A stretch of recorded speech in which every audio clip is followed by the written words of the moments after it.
శ్రోతలందరికీ నమస్కారం. ఇప్పుడు వినబోయే కథ పేరు ఎదురు చూడని క్షమాపణ. రచించిన వారు వి నాగజ్యోతి గారు. కథ విందాము. మోహన్ రావుకు వియంకుని దగ్గర నుంచి గృహప్రవేశానికి 4 రోజులు ముందుగానే రమ్మంటూ ఫోన్ వచ్చింది. ఆ తర్వాత వియ్యపురాలు కూడా కరుణకి ప్రత్యేకంగా ఫోన్లో అదే మాట చెప్పడంతో వాళ్ల అభిమానానికి చాలా సంతోషం కలిగింది.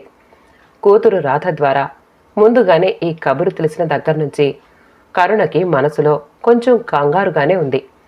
మోహన్ రావు కూడా కూతురింటికి వెళితే ఏ మాట వినవలసి వస్తుందోనని మనసులో ఒక మూల బెంగగానే ఉంది. ఈ విషయం ఇద్దరి మనసుల్లో ఒకేసారి మెదిలినా విచిత్రంగా భయం వలన ఎవ్వరూ ఒకరితో మరొకరు మాట్లాడుకోలేదు. కూతురు సాయం కోసం వీలు చూసుకుని 2 రోజులు ముందుగానే గృహప్రవేశానికి మాత్రం బయలుదేరారు. ఇద్దరిని ఎంతో అభిమానంగా వియ్యంకులు ఆహ్వానించినా మనసులో ఇద్దరికీ బెంగ తీరలేదు. అల్లుడు గృహప్రవేశం చాలా ఆర్భాటంగా జరిపాడు. ఇంటి నిండా అతిథులతో రాధ తన అత్తగారి వెనకే ఉంటూ పనిలో చాలా బిజీగా ఉంది. ఉన్న 3 రోజులు కరుణ కూతురితో ఒంటరిగా మాట్లాడాలని ఎంత ప్రయత్నించినా కుదరలేదు. గృహప్రవేశమైన మరునాడు మోహన్ రావు కరుణలు వియ్యంకులకు కూతురు అల్లుడికి చెప్పి తిరుగు ప్రయాణం కట్టారు. పెళ్ళయి 4 ఏళ్లైనా మీ అమ్మాయి ఇంకా నెలతెప్పలేదంటూ వియ్యపురాలి నుంచి ఏ మాట వినవలసి వస్తుందోనని భయపడిన కరుణకు అసలు ఆ మాటే రాకపోవడం కొంత ఆశ్చర్యం కలిగించింది. బహుశా ఇంట్లో అతిథులతో హడావిడిగా ఉండి ఆ ప్రస్తావన రాలేదేమో అనుకుంది. రాధ ఇంటి నుంచి వచ్చిన తర్వాత మోహన్ రావు ముభావంగా ఉండడం చూసి కరుణ బహుశా ప్రయాణ బడలిక వలనేమో అనుకుంది. 2 రోజుల తర్వాత కూడా పరధ్యానంగా ఉంటున్న భర్తను చూసి మనసులో ఏమైందో అన్న కంగారు కలిగింది. రాధ ఇంట్లో ఏమైనా గొడవ జరిగిందా? అసలు రాధ అల్లుడి మధ్య సంబంధం సరిగ్గానే ఉందా? బియ్యంకుడు ఏమైనా అన్నారా? ఇటువంటి ఆలోచనలు మదిలో మెదలగానే ఇక ఉండలేకపోయింది. మధ్యాహ్నం భోజనానంతరం భర్త చెంతకు చేరి ఏమైంది? ఎందుకు గత 2 రోజులుగా పరధ్యానంగా ఉంటున్నారు? రాధ ఇంట్లో ఏమైనా అన్నారా అంటూ ప్రశ్నిస్తూ భర్త మొహంలోకి ఆత్రంగా చూడసాగింది. ప్రేమతో కూడిన కరుణ కంగారు చూసిన మోహన్ రావుకి కళ్ళు చెమర్చాయి. అందరిలా ఎన్నో ఆశలతో తన ఇంట్లో అడుగుపెట్టిన కరుణకు తన ప్రవర్తన వల్ల కలిగిన మానసిక బాధ కళ్ల ముందు మెదిలింది. తన అల్లుడి మాటలు, కూతురి పట్ల అతను చూపించే ప్రేమ, బాధ్యత తనలో లోపాన్ని వేలెత్తి చూపుతున్నట్లు అనిపించి గతం కళ్ల ముందు కదిలింది. డిగ్రీ పాస్ అయ్యి ఉద్యోగం చేయాలి అనుకున్న కరుణ పెళ్లి తర్వాత అవసరమైతే చెయ్యమని తండ్రి అనడంతో ఆ ప్రయత్నం మానుకుంది. కరుణ తండ్రి ఉన్నంతలో మంచి కట్నం ఇచ్చి మోహన్ రావుతో వివాహం జరిపించాడు. మోహన్ రావు మున్సిపల్ హైస్కూల్లో ఉపాధ్యాయునిగా పనిచేస్తున్నాడు. ఏ చెడు అలవాట్లు లేవు. పెద్దల పట్ల గౌరవం కలవాడు. తండ్రి వెనకేసిన ఆస్తిపాస్తులేమీ లేకపోవడంతో మోహన్ రావు తన పెళ్లికి వచ్చిన కట్నంతో పెద్ద చెల్లెలు పెళ్లి చేయాలని అనుకున్నాడు. చెల్లెలు బిఈడి చేస్తే గాని వివాహం చేసుకోనని పట్టుబట్టడంతో వివాహ ప్రయత్నాలు కొంతకాలం ఆపవలసి వచ్చింది. ఆ తర్వాత వచ్చిన సంబంధాలు ఛాయ తక్కువని, కొన్ని ఉద్యోగం లేదని మరికొన్ని కుదరలేదు. మోహన్ రావుకి పెద్ద చెల్లెలు వివాహం ఒక పెద్ద సమస్యగా మారింది. మోహన్ రావు తల్లి కూడా పెళ్ళయి 3 ఏళ్లైనా మనవడినో మనవరాలినో అందించలేదంటూ కరుణను తరచూ సాధించడం మొదలుపెట్టింది. ఇరుగు పొరుగు వారు ఆ విషయం అడిగిందే తడవు. తనకా అదృష్టం లేదేమో అంటూ నిష్ఠురంగా మాట్లాడడం, కూతురి పెళ్లి కాకపోవడానికి కారణం కరుణ అడుగు పెట్టడమే అంటూ నిందించసాగింది. అత్తగారి సాధింపు కరుణకు చాలా బాధ కలిగించింది. ఒకసారి రాత్రి భర్తతో, ఏమండి, అత్తగారు పిల్లలు కావాలని రోజు అడుగుతున్నారు. మనం ఏమీ జాగ్రత్తలు తీసుకోవడం లేదు కదా? ఎందుకైనా మంచిది, ఒకసారి మంచి డాక్టర్ని సంప్రదిద్దామండి అనగానే చూద్దాంలే అంటూ దాటేశాడు. 1-2 సార్లు మళ్ళీ ఆ మాట అనగానే కోపం, విసుగు చూపించడం మొదలుపెట్టాడు. తన మనసు మళ్లించుకోవడానికి ఉద్యోగం చేద్దామనుకున్నా అత్తగారు ఒప్పుకోలేదు. తండ్రితో తన బాధ చెప్పలేక లోలోనే మదనపడసాగింది.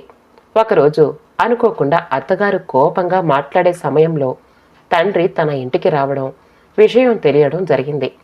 ఆ రోజు కరుణ తండ్రి వెనక్కి బయలుదేరుతూ బస్టాప్ దగ్గర దించమని అల్లుడికి చెప్పడంతో అత్తగారు ముగ్గురు వెళ్ళకూడదంటారని కరుణ ఇంట్లోనే ఉండిపోయింది. తన అత్తగారి మాటలకు తండ్రి ఏమనుకుంటారు, తన గురించి ఎంత బాధపడి ఉంటారోనని మనసులోనే మొదలుపడింది. కనీసం ఏదో నచ్చజెప్దామంటే తండ్రితో కూడా వెళ్ళలేకపోయాను అని బాధపడింది. 2-3 నెలల తర్వాత అదృష్టవశాత్తు మోహన్ రావు ఎన్నో సంబంధాలు వెతికిన తర్వాత పెద్ద చెల్లెలికి ఓ పెళ్లి సంబంధం కుదిరింది. కొంచెం కట్నం ఎక్కువైనా మోహన్ రావు ఆలోచించక వివాహం జరిపించాడు. అదే పెళ్లిలో బీఎస్సీ చదివి మంచి ఛాయగల చిన్న చెల్లెల్ని చూసి ఓ సంబంధం కోరి రావడంతో మోహన్ రావు ఆనందం రెట్టింపయింది. ఆ సందర్భంలోనే కరుణ కూడా నెల తప్పిందని తెలిసి ఇంటిల్లిపాది సంతోషంతో ఉబ్బితబ్బిబ్బయ్యారు. కరుణ నెల తప్పిన విషయం తెలియగానే రెండవ చెల్లెలు పెళ్లి చేయటానికి కొంచెం వ్యవధి అడిగాడు. పెళ్లి సమయంలో మాటల మధ్యలో ఈ శుభకార్యాలకు కారణం తన తండ్రేనని తెలియడంతో కరుణకి చాలా ఆశ్చర్యం కలిగింది.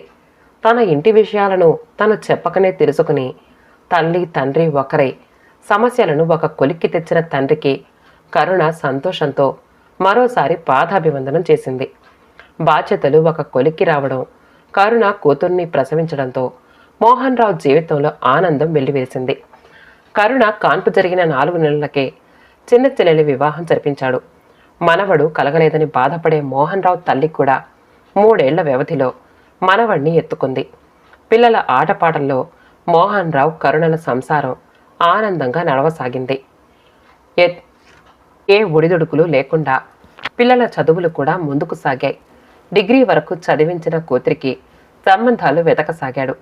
తన చెల్లెళ్ల వివాహ బాధ్యతలతో కలిగిన అనుభవం దృష్టిలో ఉంచుకుని ఆ విషయంపై జాగ్రత్త పడి కాబోయే వియంకునికి ఇంజనీర్ అయిన ఒక అబ్బాయి పెళ్ళయి అత్తవారింట్లో ఉన్న అమ్మాయి గల సంబంధం చూసి ఘనంగా పెళ్లి చేశాడు.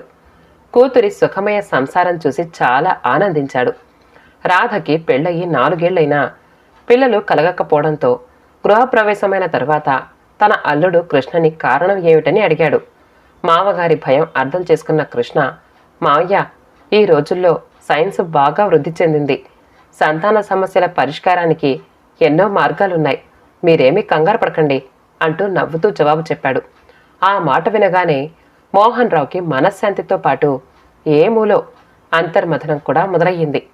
ఆత్రంగా ఏవండి ఏవండి అన్న కరుణ పిలుపుతో ఒక్కసారిగా మోహన్ రావు ఆలోచనల నుంచి తేరుకున్నాడు. కరుణ అంటూ గృహప్రవేశమైన తరువాత అల్లుడు చెప్పిన మాటలు కరుణకి చెప్పి కంటతడి పెట్టాడు. కరుణ ఆశ్చర్యంతో, ఇదేంటండి, ఇంత మంచి అల్లుడు వియంకులు దొరికితే మీరు సంతోషించాలి కానీ ఈ కంటతడి ఏమిటి? ఇవి ఆనంద భాష్పాలేనా అంటూ ప్రశ్నించింది. ఆ మాటలకు మోహన్ రావు మరింత ఇబ్బంది పడుతూ, కరుణ, ఐఎమ్ సారీ, నన్ను క్షమించు అని పదే పదే అనడంతో కరుణకి ఏమీ అర్థం కాలేదు. వంటగదిలోకి వెళ్ళి గ్లాసుడు నీళ్లు 2 కప్పుల టీలతో వచ్చింది. అవి తాగి 10 నిమిషాల్లో కాస్త తేరుకున్న మోహన్ రావు, కరుణ, నేను నీ దగ్గర ఒక విషయం దాచాను.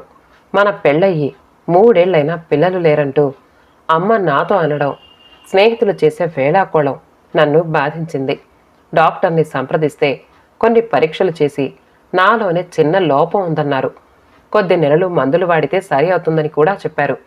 ఆ విషయం ఎవరికైనా తెలిస్తే నా గౌరవం పోతుందని చెప్పలేదు. నీతో కూడా చెప్పడానికి సిగ్గుపడి నీ మీద లేనిపోని కోపం, చిరాకు చూపించాను. ఈనాడు మన అల్లుడి ప్రవర్తన ఆనాడు నేను చేసిన తప్పుని నాకు తెలియజేసింది. నా లోపం తీరి మనకు పిల్లలు కలిగేంత వరకు నువ్వు ఎంత మానసిక క్షోభ అనుభవించావో నన్ను క్షమించు కరుణ అంటూ చేయి పట్టుకున్నాడు. భర్త మాటలు విన్న కరుణ, నాకు ఈ విషయం అప్పుడే తెలుసు. మీ 2వ చెల్లెలు పెళ్లి తర్వాత మిమ్మల్ని నిలదీసి అడిగేదానినే. ఈలోగా నేను నిలతప్పడంతో ఇక ఆ రాద్ధాంతం ఎందుకని ఊరుకున్నాను. ఆ రోజే మీరు మనసు విప్పి నాతో ఈ విషయం మాట్లాడితే నేను అర్థం చేసుకునేదాన్ని. ఈ మనోవేదన ఆనాడు నాకు, నేడు మీకు కలిగేది కాదు. అల్లుడిని చూసిన తర్వాతైనా మీరు నాతో ఇన్నేళ్లకు ఈ విషయం చెప్పినందుకు ఆనందంగా ఉంది. అన్న కరుణ మాటలకు సంస్కారానికి మోహన్ రావుకి నోట మాట రాలేదు. కథ సమాప్తమండి. కథ నచ్చితే మా ఛానల్ని లైక్ చేయండి, షేర్ చేయండి, సబ్స్క్రైబ్ చేసుకోండి. ఆల్ అనే బెల్ బటన్ని నొక్కండి. మళ్ళీ కలుద్దాం ఇంకో మంచి కథతో.